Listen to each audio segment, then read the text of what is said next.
What would you do if the woman you called your best friend for over 15 years was secretly sleeping with your husband behind your back? What if you returned home early from a work trip only to walk into your bedroom and find them in your bed? For one Houston mother, that was more than just betrayal. It shattered her world. And minutes later, 2 lives would be gone forever. This wasn't a crime of opportunity. It was a crime of heartbreak, of betrayal, of a woman pushed to the edge. This is the tragic true story of betrayal, heartbreak, and murder in the heart of Houston. A devoted wife, a cheating husband, and a best friend who crossed the ultimate line. Before we dive in, make sure to like this video, subscribe to the channel, and hit the bell icon for more real-life true crime stories that leave you speechless. At 38 years old, Monique Parker was the kind of woman people admired. A corporate trainer for a leading healthcare firm in Houston, she balanced a demanding career with the warmth and devotion of a loving mother. She had 2 children, ages 9 and 6, and a husband she believed was her soulmate. That man was Drake Parker, 40, a high school football coach known for his charm and easygoing nature. To friends and neighbors, the Parkers looked like a model couple. They laughed at cookouts, attended church together every Sunday, and even coached their son's little league team as a pair. Monique often spoke about how lucky she was not just to have Drake, but to have a best friend like Tasha Mills. They'd been close since college. Tasha was like a sister. She was at Monique's wedding, at the hospital when her babies were born, and practically part of the family. But sometimes, the people closest to you are the ones who know exactly how to destroy you. And Tasha was about to do just that. Monique met Tasha during their freshman year at Prairie View A&M University. They bonded instantly. Both were ambitious, funny, and fiercely loyal. Through breakups, bad jobs, and life transitions, they stuck together. So, when Monique married Drake 5 years after college, it was only natural that Tasha became part of their inner circle. Tasha never married, but she was around so often that the kids called her Auntie T. She'd crash on the couch after wine nights, babysit the kids when Monique had to travel for work, and sometimes even join them on family vacations. Drake and Tasha had always gotten along, but in a way that felt safe. Playful, but respectful. Monique never imagined anything could happen between them. Why would she? She trusted them both. But the cracks had started forming quietly. It was 5 years before the murder when Drake began confiding in Tasha about feeling unseen, about Monique's growing time away due to work. Tasha, who secretly harbored feelings for Drake, didn't push back.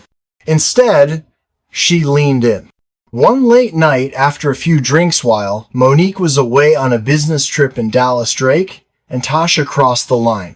That one night turned into a full-blown affair. But they were careful. Tasha never texted him directly. They used deleted apps. They'd meet in hotels under aliases, or even use the Parkers' home on rare occasions when Monique was away. And every time Drake and Monique took family pictures or attended school plays, Tasha was there smiling in the background. What Monique didn't know was that while she was building her career and home, the 2 people she trusted most were building a secret life of their own. A secret that was about to explode in the most violent way. For nearly 5 years, Drake and Tasha carried on their affair with surgical precision. They never called each other romantically. No public displays, no social media slips. They were careful because they had to be. Monique wasn't just Drake's wife. She was Tasha's best friend. But over time, what started as passion turned into addiction. They couldn't stop. Drake would make excuses, late practices, staff meetings, or quick runs to the store just to sneak away for a few hours with Tasha. Sometimes They didn't even leave the neighborhood. Tasha would park 2 blocks down and walk to the house when Monique was away. They became experts at deception. Tasha even coached Drake on how to keep things from getting suspicious. She'd say things like, "Take Monique out this weekend. She's starting to look tired." Or, "Post a picture of y'all at church. She'll eat it up." It wasn't just lust anymore. It was calculated betrayal. But Drake was playing a dangerous game. Tasha had grown attached. She started asking when he would leave Monique. She wanted to go public. She wanted more. Drake always had excuses. The kids, "Not the right time. Let's just keep things the way they are." That didn't sit well with Tasha. Behind the scenes, the affair had turned emotionally toxic, filled with arguments, manipulation, and jealousy. Drake was caught in a web of his own making, and so was Tasha. Monique had no idea. Or at least, that's what they thought. But the thing about long-term lies is they always leave traces. Monique had noticed how easily Tasha brushed off conversations about dating other men, how Drake suddenly became overprotective of his phone, how Tasha would avoid eye contact when Monique mentioned her work trips. The signs were there, but Monique was too trusting, too busy, too loyal. Until one late summer evening, when she returned home from an out-of-town training a day early. She walked to the door expecting to hug her kids. Instead, she walked into her own bedroom and found her husband and best friend in bed, locked in the act. Everything went silent. Then something inside Monique snapped. What happened next would send shockwaves through the entire Houston community. It was supposed to be a surprise. Monique Parker had wrapped up her training in Austin a full day early. She grabbed an earlier flight, skipped the hotel, and drove straight home. She couldn't wait to hug her kids, kiss her husband, and just relax. But when she stepped through the front door of her Houston home just after 6:40 p.m., something felt wrong. It was too quiet. The television was off. The lights were dim. She called out, "Drake? Kids?" Then she remembered her kids were spending the weekend with her mother, which meant the house should have been empty. Except it wasn't. She heard it. A faint laugh, a bed creaking, voices upstairs, and then silence. Monique crept up the stairs, her heart pounding not from fear, but confusion. She reached her bedroom door and gently pushed it open. What she saw shattered her world. There, in the bed she shared with her husband, was Drake. And on top of him, Tasha Mills, her best friend of 15 years, completely naked. They didn't hear her at first. Not until she whispered, "You've got to be kidding me." Tasha screamed. Drake jumped, trying to pull on his clothes. Monique didn't move. She stared, frozen. Then she said 2 words. "How long?" No one answered. "How long have you been sleeping with her?" Still silence. Monique turned and walked away. Tasha called out, "Wait, Monique, please." But Monique was already downstairs. She opened the kitchen drawer and reached for something she'd never touched before. Drake's 9mm Glock, tucked under the emergency flashlight. It was fully loaded. She climbed the stairs again, slowly. She didn't yell or scream, just climbed the stairs in silence.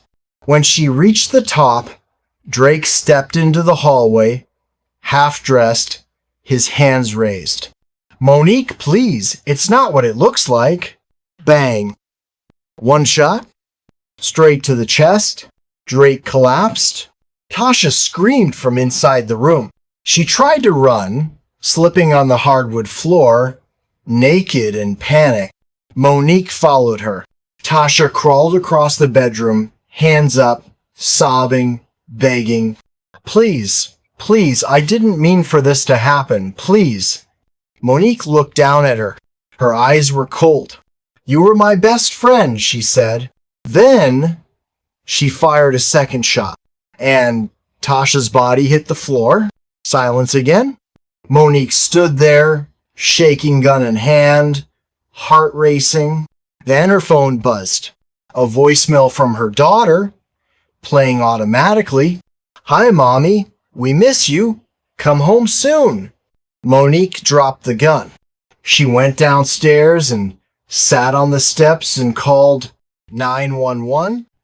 I just shot my husband and my best friend. I caught them together. In my bed? They've been sleeping together behind my back. I'm sorry. Please come get me. She stayed there until the officers arrived. She didn't fight or resist. By the time the 911 call came through, the dispatcher knew something was off. The caller's voice was eerily calm. She didn't scream or cry. I just shot my husband and my best friend. They were in bed together. In my home? They're both dead. Please, send someone. The dispatcher kept Monique on the line as officers raced to the scene. When police arrived at the Parker residence just after 7 p.m., the front door was ajar. Inside, the house was silent. Monique was sitting at the base of the staircase, palms up, blood on her hands. The 9mm Glock was resting beside her. She looked up and said softly, I'm not running. I'm not fighting. I just want someone to take care of my kids. 2 officers moved in cautiously, guns drawn, but there was no resistance. She simply stood up, turned around, and allowed herself to be handcuffed. Upstairs, the crime scene was grim. Drake Parker lay face up in the hallway, just outside the master bedroom. A single gunshot wound to the chest fatal. Nearby, blood had pooled across the floorboards. Inside the bedroom, Tasha Mills was slumped against the wall, still partially unclothed. She had been shot in the torso at close range. She died instantly, according to the medical examiner.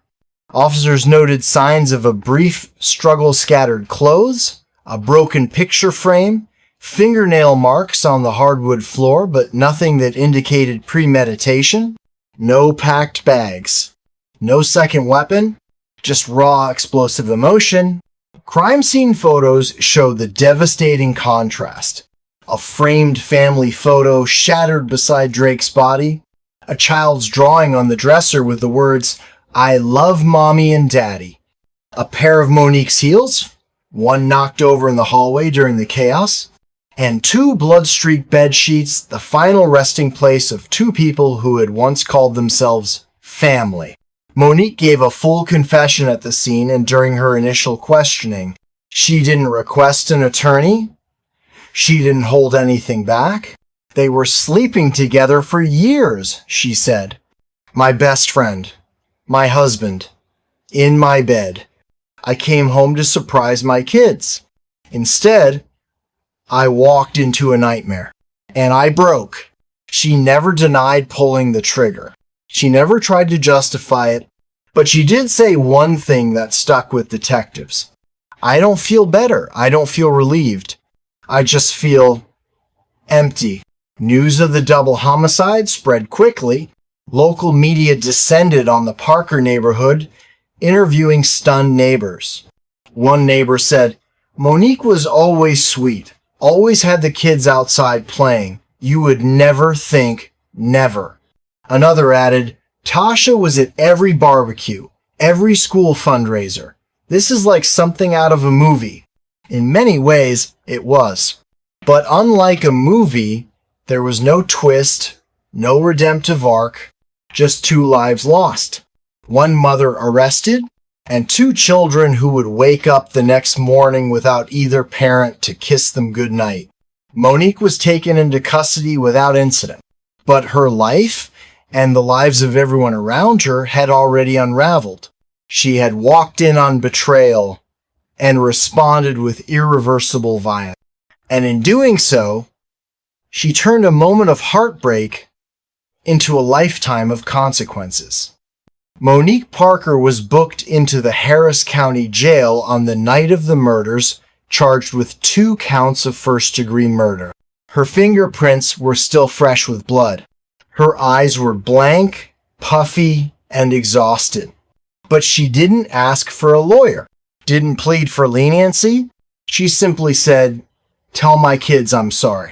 The next morning, Houston woke up to the kind of headline that stops people cold. Houston, mother murders husband and best friend after catching them in bed together. The story exploded across local news stations and social media. Everyone had a take, everyone had questions, and no one could believe it. At her arraignment, Monique stood silently as the judge read the charges. Double homicide. No bail. No plea entered. Her mother sat quietly in the back row, clutching Monique's purse in one hand and a photograph of the kids in the other. Outside the courtroom, reporters swarmed family friends, neighbors, even former co-workers trying to understand what could drive a woman like Monique to do something so final. She wasn't a violent person, one colleague said. She was the kind of person who brought extra snacks to meetings for everyone's kids. But emotions don't always obey logic, and betrayal doesn't always leave room for reason. Meanwhile, Drake's family demanded justice. His sister, speaking to reporters, said, no matter what he did, he didn't deserve to be executed in cold blood. And Tasha was her best friend. A woman with a future. This was murder, plain and simple. Others disagreed, especially online. Comment threads and forums debated whether Monique was a monster or just a woman who snapped. She gave them her loyalty, one commenter wrote, and they gave her lies. You don't play with people's hearts like that and expect them to stay sane. Behind bars, Monique remained composed but silent. She refused interviews. She asked only for updates about her kids, who were now living with her mother under protective supervision. The children were placed in immediate therapy. According to case notes from a child psychologist, the older child kept asking the same 2 questions. Did Daddy really do that? And is Mommy coming home soon? The district attorney's office began preparing for trial immediately. 2 counts of capital murder, 2 grieving families, 1 emotionally fractured woman in the middle of it all. Prosecutors knew they had a clean confession, a cooperating crime scene, and public support for a conviction. But the question looming over the whole case wasn't whether Monique did it. It was whether she deserved to go away for life, or whether she was already serving a sentence no cell could ever match. The trial of Monique Parker began nearly a year after the murders, and by then, the headlines had quieted, but the pain hadn't. 2 families sat on opposite sides of the courtroom, both grieving, both shattered. One for a son and a daughter lost, the other for a daughter now facing life behind bars. Monique's defense team didn't deny that she pulled the trigger. They leaned into the truth that what happened wasn't premeditated, that it was a crime of passion. That, she snapped. They brought in psychologists who testified that Monique was suffering from acute emotional trauma and temporary dissociation at the time of the murders. That the betrayal, combined with years of emotional neglect and suspected gaslighting from Drake, created a mental storm she simply couldn't outrun. One expert said, this wasn't just infidelity. This was psychological erosion. What happened in that bedroom wasn't the beginning, it was the end. But the prosecution painted a different picture. They pointed to the fact that Monique had retrieved the gun from the safe, that she could have left the room. They argued, plenty of people are cheated on. They don't commit double homicide. The jury deliberated for 3 days. When they returned, the courtroom fell silent. Monique sat still, lips trembling, eyes locked forward. The verdict was guilty on both counts of second-degree murder, not capital murder. It was a compromise, an acknowledgement that while the crime was heinous, the motive was human. At sentencing, Monique was given 35 years in prison, eligible for parole after 20. She showed no emotion. She simply whispered, "Thank you," to her lawyer. In her final statement to the court, she turned to both families and said, "I'm not asking for forgiveness. I just want my children to grow up knowing the truth. That I love them, that I broke, and that I'm sorry." Her children, now being raised by her mother, send her drawings and letters. She sends them back stories and prayers, and every year on the anniversary of the crime, she fasts, prays, and refuses visitors, calling it her day of mourning for who I used to be. 2 lives lost, 1 life behind bars, and children caught in the middle of a tragedy no child should ever have to carry. Monique Parker didn't wake up that morning planning to kill, but in a moment of betrayal and blinding pain, she made a decision that ended 2 lives and forever altered her own. This wasn't just a love triangle gone wrong.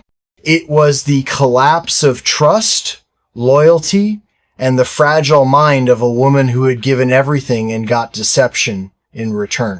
Now, a family mourns. A community is left asking, how far can betrayal push a person before they break? What do you think?